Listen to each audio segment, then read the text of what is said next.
Hello students, how are you? Today we are going to start our next chapter from Civics chapter 2 and the name of our chapter is Role of the Government in Health.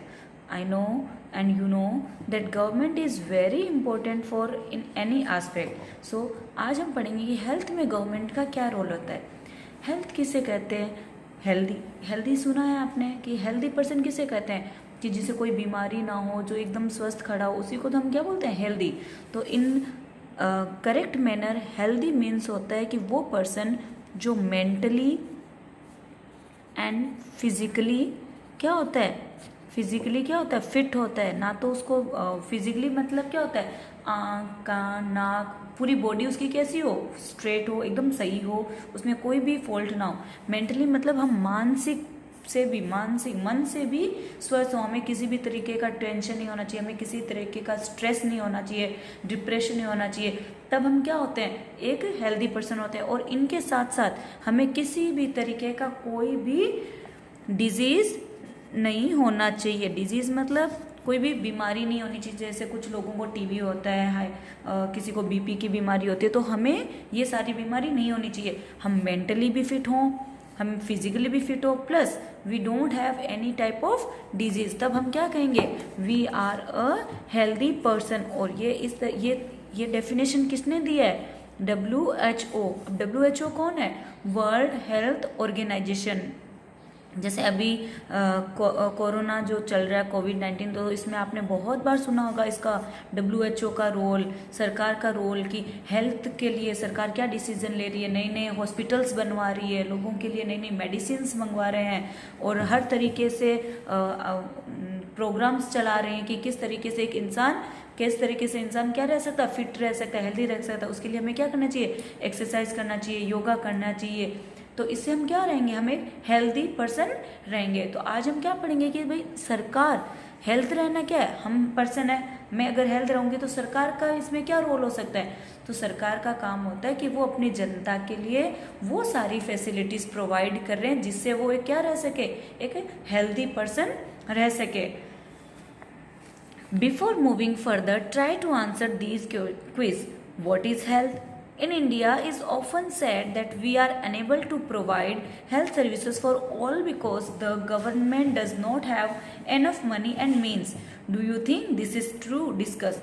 Question क्या आया है कि हमेशा से एक argument चलता रहता है इंडिया में कि इंडिया में हेल्थ सर्विसेज बहुत ज़्यादा ख़राब है, यहाँ पे हेल्थ सर्विसेज नहीं है गवर्नमेंट. और वो हेल्थ सर्विसेज क्यों नहीं है? क्योंकि सरकार के पास मनी नहीं है, प्रॉपर मनी नहीं है जिससे वो क्या कर सके? लोगों के लिए प्रॉपर हॉस्पिटल्स बनवा सके, प्रॉपर मेडिसिन प्रोवाइड करवा सके.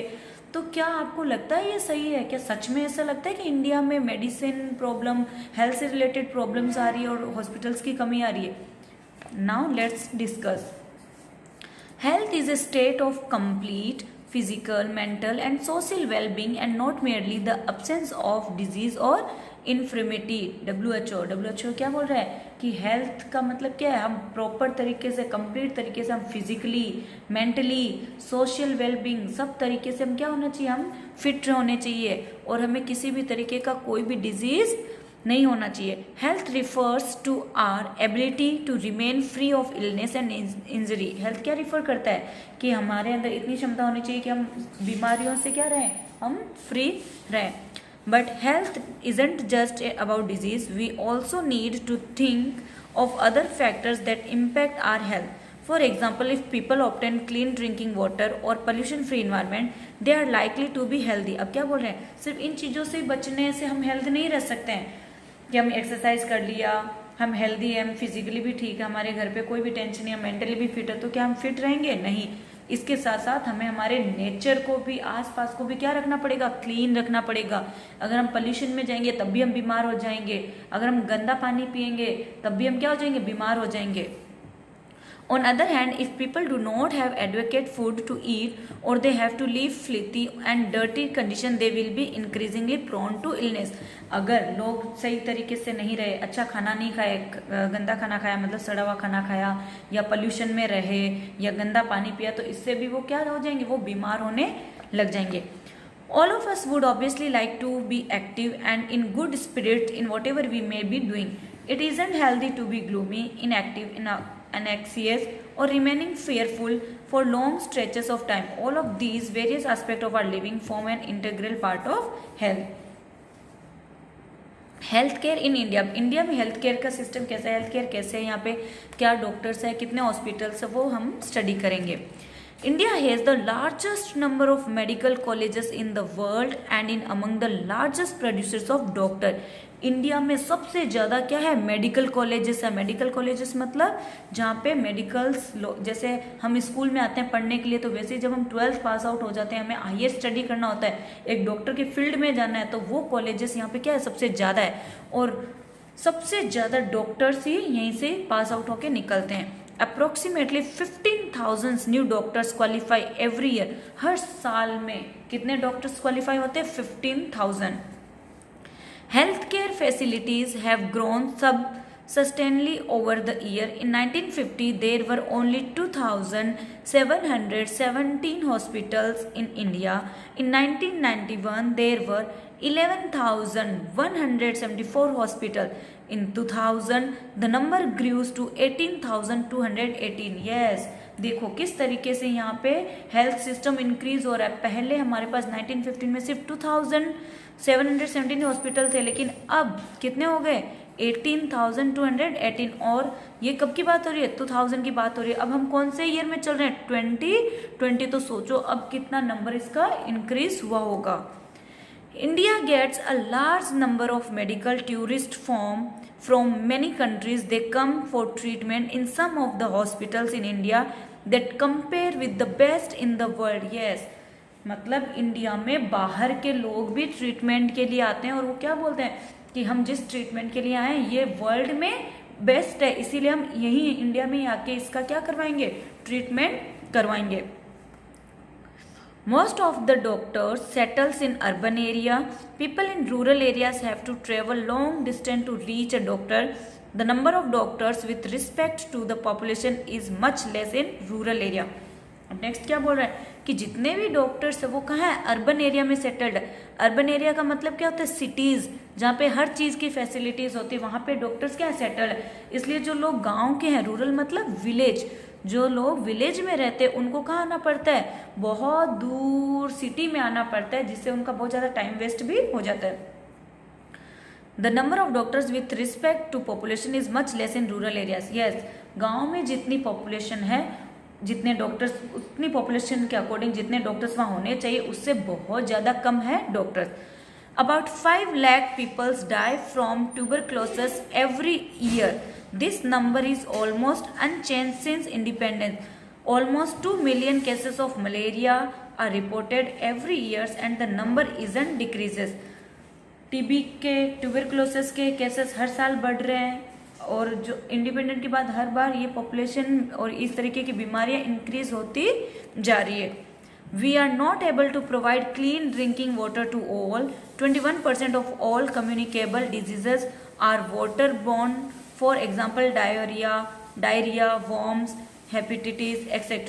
Means यहाँ पे इंडिया में डॉक्टर जितने होने चाहिए रूरल एरिया में उतने डॉक्टर नहीं है. इसकी वजह से यहाँ पे बीमारियाँ इंक्रीज हो रही है.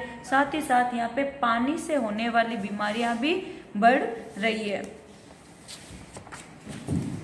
India is the 4th largest producer of medicines in the world and is also a large exporters of medicines. India जितनी भी कंट्रीज हमारे पास, जितने भी नेशंस है, उनमें से 4th नंबर पे आता है सबसे ज़्यादा मेडिसिन्स बनाने में, और सबसे ज़्यादा एक्सपोर्ट भी इंडिया करता है. Half of the childrens in India do not get advocate food to eat and are undernourished. लेकिन आज भी इंडिया में जितने भी बच्चे हैं, आधे से ज़्यादा बच्चे क्या है, अननरिश्ड है. वो उनको प्रॉपर तरीके से खाना नहीं मिल रहा है, वो अभी भी भूखे रह रहे हैं. With the objectives of preventing and treating illness, we require adequate healthcare facilities such as healthcare centers, hospitals, testing laboratories, ambulance facilities, blood banks, etc., which can provide the necessary care and service that patient needs. In order to operate such facilities, we require healthcare workers, nurses, very qualified doctors, and several other health professionals who are able to advise, diagnose and treat illness. हमारे पास बीमारियों से लड़ने के लिए, proper health facility होने के लिए हमारे पास क्या क्या होना चाहिए? हॉस्पिटल्स होने चाहिए, टेस्ट लेबोरेटरीज होनी चाहिए, मतलब लैब होने चाहिए जहाँ पे टेस्ट हो सके कि भाई इसको क्या बीमारी है, इसको क्या, जैसे थायराइड का टेस्ट होता है, अभी कोविड-19 का टेस्ट होता है, तो प्रॉपर तरीके की लेबोरेटरीज होनी, एम्बुलेंस होनी चाहिए कि अगर भाई कोई इंसान रूरल एरिया में है तो उसको सिटी जाना है तो वो एम्बुलेंस की सहायता से वहां जा सके। ब्लड बैंक होना चाहिए, अगर खून की कमी है तो उसको खून आसानी से मिल जाए। इनके अलावा भी कौन होने चाहिए? ह्यूमंस होने चाहिए, जैसे हेल्थ केयर वर्कर्स होने चाहिए, नर्सेस होनी चाहिए, डॉक्टर्स होने चाहिए जो इनका ट्रीटमेंट कर सके, तब जाके हमारे यहाँ पे एक बेटर हेल्थ केयर सेटलमेंट होगा। We also require such medicines and equipments that are necessary for treating patients. These facilities are needed to take care of us. The first column shown above indicate that India has a large number of doctors, clinics and hospitals, along with significant expertise and knowledge required to operate a public healthcare system. अभी हमने 2 blocks पढ़े थे, इसमें से जो first block है इसमें हमने क्या पढ़ा कि इंडिया में बहुत क्वालिफाइड डॉक्टर्स है, सबसे ज़्यादा हॉस्पिटल्स है, क्लिनिक्स है, मेडिसिन है, बहुत ही अच्छा हेल्थ केयर सिस्टम है। This is a system of hospitals and health care centres which is run by the central and state government. और इन हॉस्पिटल्स को कौन रन करता है? State and central government. हमारा इंडिया 2 पार्ट में divide है, एक सेंटर में और एक स्टेट में। स्टेट मतलब India, Rajasthan state, Haryana state, Assam state, ये हो गया। और सेंट्रल मतलब एक ऐसी सरकार जो पूरे स्टेट को क्या करती है? गवर्न करती है। It has the potential to look after the health of a huge part of its population scattered over hundred of thousands of villages. और ये इसीलिए हमने डिवाइड किया कि हमारा इंडिया बहुत बड़ा है, यहाँ पे पॉपुलेशन बहुत ज़्यादा है, तो हर एक पॉपुलेशन प्रॉपर तरीके से उनको सहायता दी जाए। Moreover, there has been remarkable advancement in medical science, whereby various new technologies and treatment procedures have become available in India. However, the second column shown above indicates how poor the health situation in our country is. First column में क्या बताया कि कितने सारे doctors है, कितने सारे hospitals है, कितने सारे हमारे पास एक्सपर्टीज हैं जो हेल्थ केयर सिस्टम को अच्छे से चला सकते हैं। लेकिन सेकेंड कॉलम में हम क्या पढ़ रहे हैं कि अभी भी हमारे यहाँ पे कंट्री में हेल्थ सिचुएशन वो क्या है? बहुत ही ज़्यादा पुअर है, बहुत ज़्यादा पुअर कंडीशन में। Even after all the above positive developments we are still not able to provide advocate health care facilities to people. इतने पॉजिटिव डेवलपमेंट होने के बाद भी हम आज भी हमारी पॉपुलेशन को प्रॉपर तरीके से हेल्थ केयर फैसिलिटीज प्रोवाइड नहीं करवा पा रहे हैं। This is inconsistent, something that is contrary to what we would expect. Our country has the required money, knowledge and people with experiences, yet it is unable to make the required healthcare available to all the people of the country. Means इतने ज़्यादा medical centres होने के बाद, इतने qualified doctors होने के बाद, इतनी नॉलेज होने के बाद भी कहीं ना कहीं आज भी हम हेल्थ केयर सेंटर में क्या है? पीछे। हम आज भी हमारी जनता को प्रॉपर मेडिसिन नहीं दे पाते। Patients usually have to wait in long queues मतलब लाइन। आज भी लोगों को अपना चेकअप करवाने के लिए उनको लंबी लाइन में क्या करना पड़ रहा है? इंतजार करना पड़ रहा है। In public hospitals like the one shown above, जैसे यहाँ पे आप देख सकते हो पब्लिक हॉस्पिटल्स जो हमारी गवर्नमेंट हॉस्पिटल है, वहाँ पे आज भी इतनी भीड़ होती है कि लोग प्रॉपर तरीके से अपना चेकअप नहीं करवा पाते हैं। और कई बार तो ऐसा होता है कि जब तक वो हॉस्पिटल में पहुंचते हैं तब तक उनको डिजीज वो बहुत ज़्यादा हो जाता है। तो इसको हम किस तरीके से वापस इसको सही कर सकते हैं, कैसे लोगों को प्रॉपर तरीके से मेडिसिन ये व्यवस्था हम पहुंचा सकते हैं, तो इसके लिए हम क्या क्या कर सकते हैं, ये हमारे गवर्नमेंट को इस पर काम करना चाहिए। साथ ही साथ लोगों को भी प्रॉपर इसके साथ साथ देना चाहिए। इन नेक्स्ट टॉपिक हम पढ़ेंगे कि हमारे यहाँ पे जो हेल्थ केयर सर्विस है ये 2 कैटेगरी में चलती है, एक पब्लिक हेल्थ सर्विस में, एक प्राइवेट हेल्थ सर्विस। पब्लिक मतलब जो गवर्नमेंट, आप सुनते हो ना गवर्नमेंट हॉस्पिटल्स, उसके बारे में एक प्राइवेट अपना खुद का हॉस्पिटल होते हैं। तो इसके बारे में हम पढ़ेंगे, इनके बीच में किस तरीके से चेकअप होता है, किस तरीके से यहाँ पे टेस्टेस होते हैं, किस तरीके से इनकी फीस होती है। तो in next video we will continue from this chapter and please everyone watch this video, it is helpful to you.